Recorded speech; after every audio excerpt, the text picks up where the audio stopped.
நிற்கவே நேரமில்லாத நகரம் சென்னை. எங்கு பார்த்தாலும் மனித கால்கள் எதை நோக்கியோ எப்போதும் இங்கு நடை போட்டு கொண்டே இருக்கும். அந்த நடைகளை நயமாக்குவது காலணிகள்.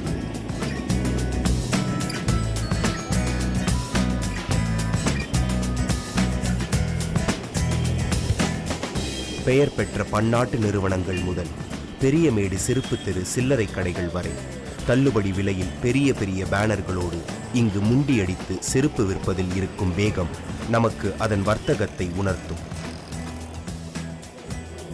அந்த வர்த்தகத்தில் சிறு புள்ளியாய் யாருக்கும் தெரியாமல் இருப்பவர்களின் உலகம் ஒன்று இருக்கிறது.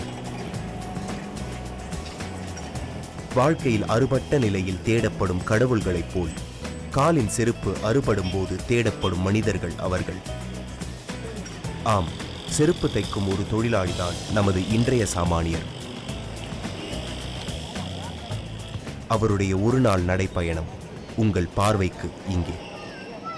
என் பேர் முத்தம்மா, மெட்ராஸில் தான் பிறந்தேன். நான் ஒரு எனக்கு தெரிஞ்சு 20 வயசுலேயே கட்டி அந்த வேலையை பிடிச்சிக்கினேன் அப்படியே கொஞ்சம் கொஞ்சம். அதுக்கப்புறம் கற்றுக்கின பிறகு ரொம்ப நல்லா தெரிஞ்சுது ஒரு 30-35 வயசில் தான். எங்கள் பசங்கள்லாம் பிறந்து நல்லா அவங்க கொஞ்சம் கருத்து தெரிஞ்ச பிறகு தான் நல்லா கற்றுக்கினேன். ஏழ்மையின் அழகில் மின்னும் முத்தம்மா வசிக்கும் இடம் டாக்டர் ராதாகிருஷ்ணன்புரம். இது அரசு இயந்திரம் சென்னையில் படுத்துறங்கும் கிரீன்வேஸ் ரோட்டிற்கு அருகாமையில் இருக்கிறது. 40 வருடங்களுக்கும் மேலாக இந்த செருப்பு தைக்கும் தொழில் செய்யும் முத்தம்மாவின் ஒரு நாள் வாழ்க்கை சொல்வதற்கு வேண்டுமானால் மிக சுலபமாக இருக்கிறது.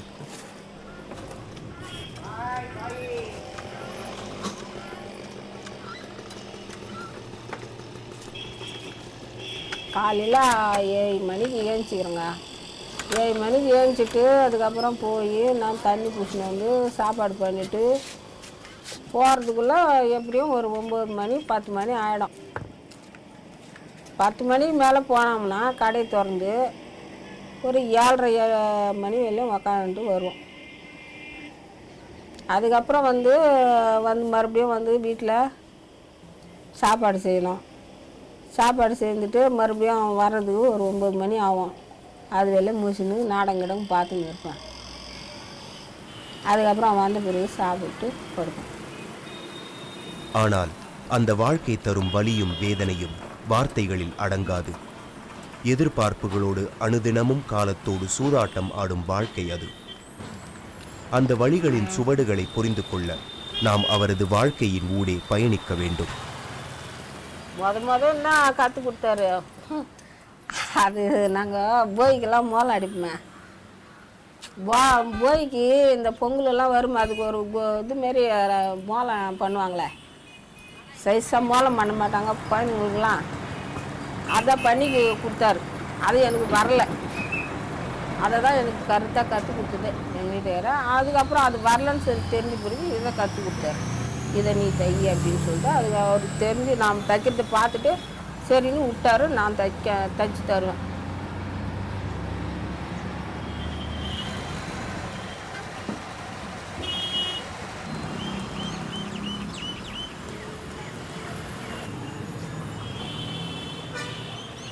என்ன 15 வயசில் கல்யாணம் பண்ணின்னு வந்தார். எங்கள் வீட்டுக்காரரும் இதே வேலை தான், இந்த தொழில் தான் சேர்ந்தார். அவர் 2 சாப்பாடு எடுத்துன்னு கொடுத்துட்டு அப்படியே பார்த்துக்கினேன்.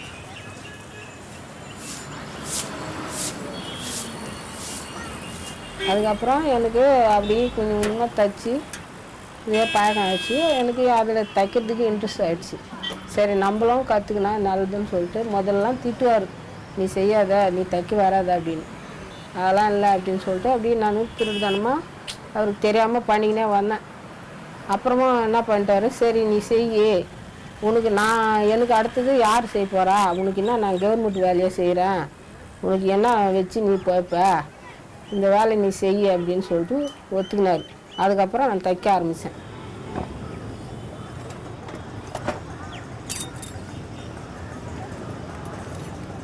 உடல் உழைப்பு இருக்கும் எந்த ஒரு வேலையும் குருதியை கேட்காமல் தூங்குவதில்லை என்பது முத்தம்மாவிற்கும் விதிவிலக்கல்ல.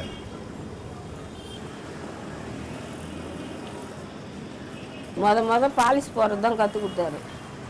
அதுக்கப்புறம் நான் போகிறத பார்த்துட்டு சரி நீயே நல்லா பண்ணுற அப்படின்னு சொல்லுவார். அதுக்கப்புறம் தைக்க ஆரம்பித்தார்.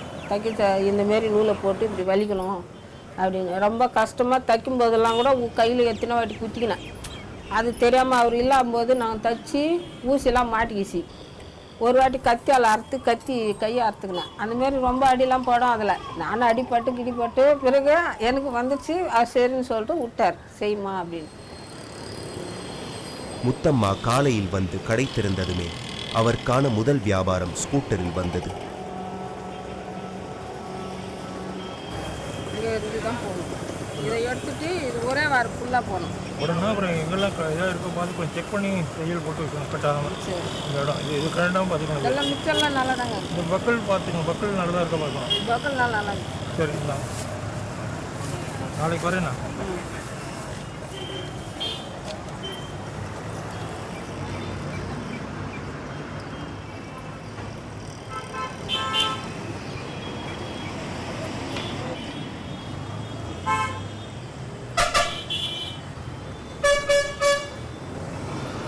அடடே, செருப்பு தைக்கும் தேவை நல்ல சாலைகள் இருக்கும் சென்னையிலும் அதிகமாகவே இருக்கிறது என்ற எண்ணம் எங்களுக்கு வந்தது.